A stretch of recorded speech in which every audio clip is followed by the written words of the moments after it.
Do you ever find yourself caught in a whirlwind of worst case scenario thoughts that seem to spiral out of control, especially when you're trying to focus or relax? It's like your mind is speeding on a track of worries, doubts, and what ifs, making it hard to catch your breath or find peace. If this sounds familiar, you're not alone, and today's episode is just for you. We're going to explore a simple yet powerful technique that can bring a sense of calm to your mind in just 5 minutes. Whether you're at work, at home, or anywhere in between, this trick is your secret weapon against the chaos of anxiety. Welcome to Calmly Coping. My name is Tati Garcia, and I'm a licensed therapist and coach specializing in high-functioning anxiety.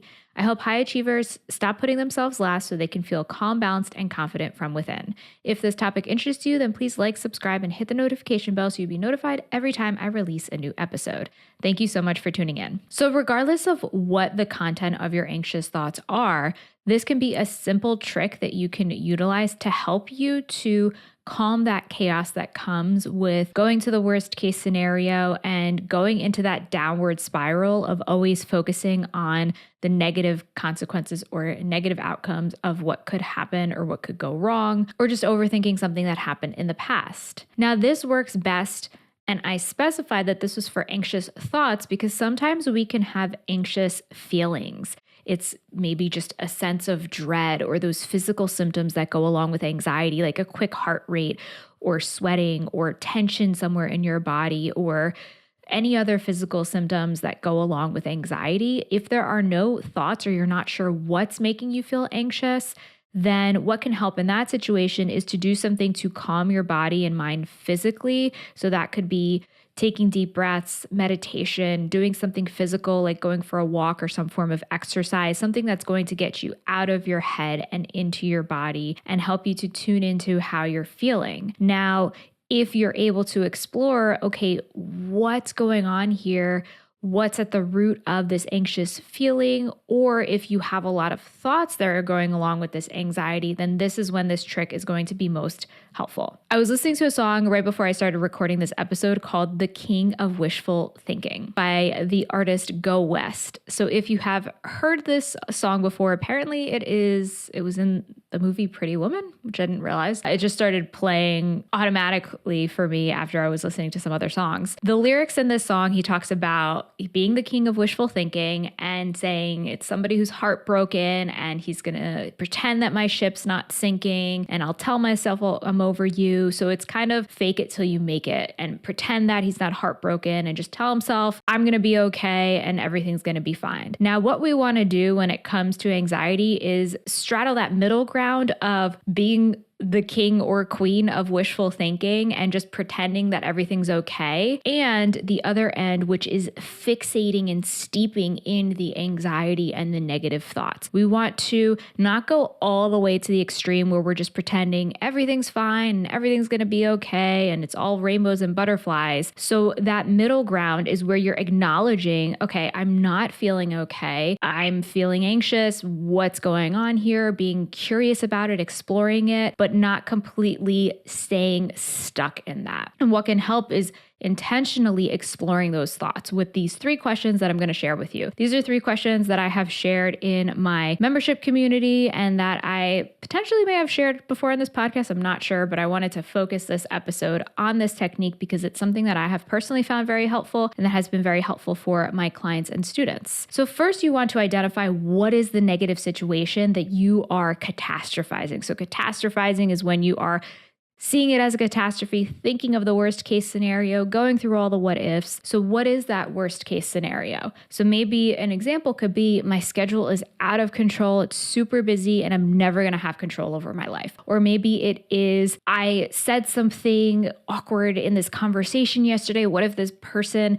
thinks that I'm a weirdo and they're never going to want to talk to me again? Or maybe it is, I have this presentation coming up and I am feeling super nervous about it. What if I make a mistake and everybody thinks that I'm an imposter and I have no idea what I'm doing? Whatever the situation is, whether it is related to your career, your personal life, your relationships, sometimes it can be related to your health and wellness or that of your loved ones. It can be helpful to identify what's going on here, what is triggering this anxiety for you right now. The first question then is, what is the worst that could happen? So I want you to go straight to the worst case scenario, because oftentimes we're so afraid of that we don't necessarily consciously think of that. Our mind could be kind of swirling around it and having these thoughts coming up and bringing them to mind. But when you can consciously identify this is you acknowledging, okay, this is the worst thing that I'm really afraid of. This is the root fear that is happening here. I'll share with you a resource that I provide to my community members where you can go through this exercise on your own and have a spreadsheet to help you to work through it. So what is the worst that could happen? Let's say with the example of your schedule's out of control, it could be, I'll never have time for myself, I'll fall behind on work and assignments, and I'll lose all of my clients because I'll never be able to get a handle over my life. So that's the worst case scenario. So think of for yourself, what is the worst thing realistically, because we don't necessarily want to go to what's the worst in an unrealistic world. But what's the worst that could happen? That's helping you to touch base with and tap into that fear. Next, we want to ask, how likely is it that this worst case scenario will happen? And of course, you may not always be able to have specific figures or statistics. This is kind of your best guess of, with this worst case that you're hyper fixating on and anxious about, how likely is it that this will happen? Looking at all of the evidence in the situation here. So we want to be objective when we're looking at this.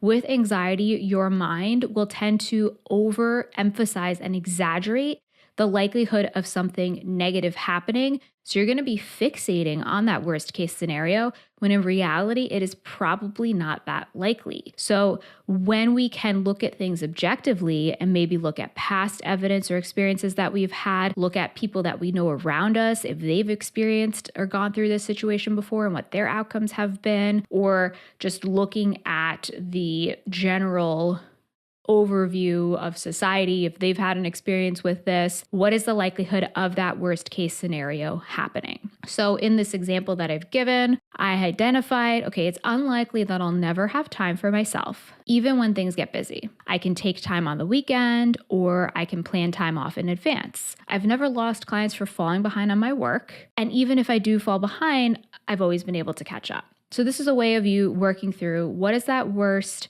How likely is it to happen?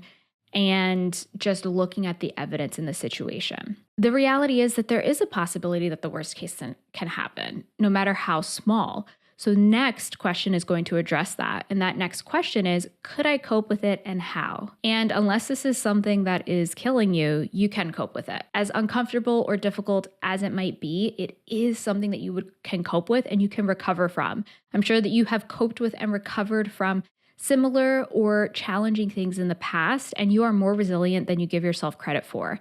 A lot of the fear when it comes to anxiety is believing that this is something that I won't be able to handle. It's going to be too much. It's going to overwhelm me. And when you can recognize and reassure yourself that, wait, I can handle more than I'm giving myself credit for, then that can give you the confidence to deal with these situations and whatever comes your way. So in the example that I've given you, yes, you can cope with feeling like your schedule is out of control. It will feel overwhelming and I'll feel stressed out, but I'm always able to bounce back after a stressful time. I can speak to my friend to get support, plan days off right now, and create time for at least 20 minutes of self-care daily. So this is going through, what would you do to cope with this worst case scenario?